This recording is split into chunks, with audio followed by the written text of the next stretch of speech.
Hello everyone, welcome to Tulsi vibes. ఈరోజు మీకు compost చేయటం చూపిస్తానండి. కంపోస్ట్ ఏ విధంగా చేస్తారో.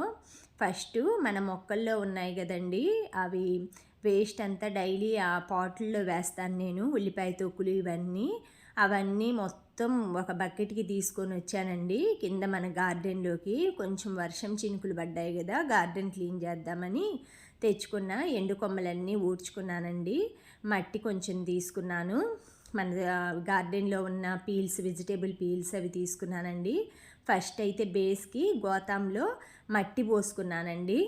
ఈ మట్టిని ఆ మట్టి పైన మనకి వెజిటేబుల్ పీల్స్ ఇవన్నీ కుండీల్లో డైలీ వేస్తాను కదండి, అవంతా కలెక్ట్ చేసుకొని వెళ్ళి 15 డేస్కి అలాగా ఈ విధంగా గోతాంలో మట్టి పైన వేస్తానండి ఆ వెజిటేబుల్ పీల్స్ అన్నీ.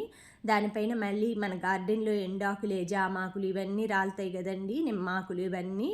అవంతా ఎండాకాలం అంతా మనకి గార్డెన్ కొంచెం కూల్గా ఉంటుందని అవి ఊడవకుండా అలా వదిలేస్తాను. ఇలాగా ఎండాకులన్నీ ఆ వెజిటేబుల్ పీల్స్ మీద లేయర్స్గా ఫస్ట్ ఏమో మట్టి తీసుకున్నాను, తర్వాత వెజిటేబుల్ పీల్స్, వేస్ట్ వెజిటేబుల్ ఇవన్నీ, తర్వాత డ్రై లీవ్స్ తీసుకున్నాను.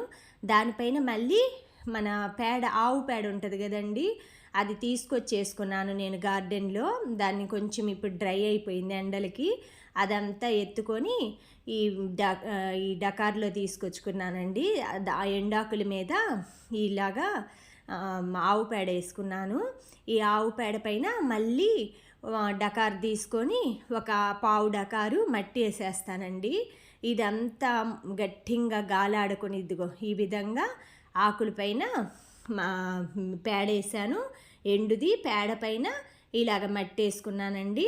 ఇలాగ 4 లేయర్లు మట్టి, వెజిటేబుల్ పీల్స్, డ్రై లీవ్స్, తర్వాత ఆవు పేడ, మళ్ళీ మట్టి, ఇట్లాగా మనకు కావాల్సిన 4 రకాలు ఇలా చేసుకొని గాలి ఆడకుండా ఒక పురికొస్తైనా కట్టేసుకోవచ్చండి. ఇలా చేసి నేను ఈ వర్షం ఏదైనా పడుతుందని మళ్ళీ దాని మీద ఒక పట్ట కప్పేసి దానిపైన ఒక బండ లేగకుండా గాలికి అది పెట్టానండి. ఎండాకులైతే ఆ వెజిటేబుల్ బ్యాగులు ఎత్తుకున్నా. ఇది మన గార్డెన్లో సెంట్ జాజులండి, అమ్మోళ్ళ ఇంటి దగ్గర తెచ్చుకున్నాను. 4 ఇయర్స్ అయింది వేసి. ఎండలకి చూడండి రాళ్ళు మా ఏరియాలో ఎలా ఉన్నాయో. ఇది తుమ్మి పూల చెట్టు, ఇది కనకాంబరం, తులసి చెట్టు, ఇది సన్నజాజుల చెట్టు అండి. అన్నీ కట్ చేశాను, ఎండలకు పూస్తాయని. అసలు చూడండి బెండపాదులు విత్తనాలు ఎప్పుడో సమ్మర్కి ముందు పెట్టానండి. అవి సమ్మర్లో అన్నీ గిటకబారిపోయి అలా అయిపోయినాయి. ఇప్పుడు వర్షం పడుతుంది కదండి, బతికినాయంటే రోజు మనకి చక్కగా వెజిటేబుల్ నారు ఇవన్నీ మెంతులు అన్నీ చల్లుతాను. ఇక్కడ అంతా గోంగూర, తోటకూర ఇవన్నీ వేసుకుంటానండి. వెజిటేబుల్స్ పెద్ద పెద్ద కాయగూరలు అవి పండించినా కూడా ఇక్కడ కోతులుండి, అందుకని ఏయో ఇలా వెజిటేబుల్ లీవ్స్ వరకన్నా పండించుకుంటాను. ఇలా గోంగూర, బెండకాయలు, ఇవి జామ చెట్టు అండి. మన పెరట్లో 2 రకాల జామ ఉంది. ఇటువైపు 2 ఉన్నాయండి, ఫ్రంట్ సైడ్ ఒకటి ఉంది. ఇది సీతాఫలం అండి, తెలుసు కదా, ఇద్దండి సీతాఫలం 2 ఉన్నాయండి మన గార్డెన్లో. ఇదో చూడండి ఎంత ఫ్రెష్గా ఆకులు చిగురించిన. ఇద్దో మల్లి చెట్టు అండి, మల్లి చెట్టు కూడా ఆవు పేడ తీసాను. ఇదేమో కాగడా మల్లి అంటారండి. ఇగోండి డ్రై లీవ్స్ అయితే ఉంచాను కొంచెం, మళ్ళీ మే నెలాఖరు తర్వాత క్లీన్ చేద్దామని. పారిజాతం అండి, అది గోరింటాకు అంతకుముందు. ఇదేమో నిమ్మ చెట్టు, తెలుసు కదా మీకు, మన గార్డెన్లో నిమ్మకాయలు చూడండి ఎలా ఉన్నాయి ఈ చెట్టు నిండా. ఆ నిమ్మ చెట్టుకైతే మొదట్లోనే వేసానండి కంపోస్ట్, ఆకులన్నీ వేసి కప్పెట్టా. పెద్ద పెద్ద చెట్లకి ఏంటంటే మనం భూమిలోనే ఇలా కింద చేసుకోవచ్చు.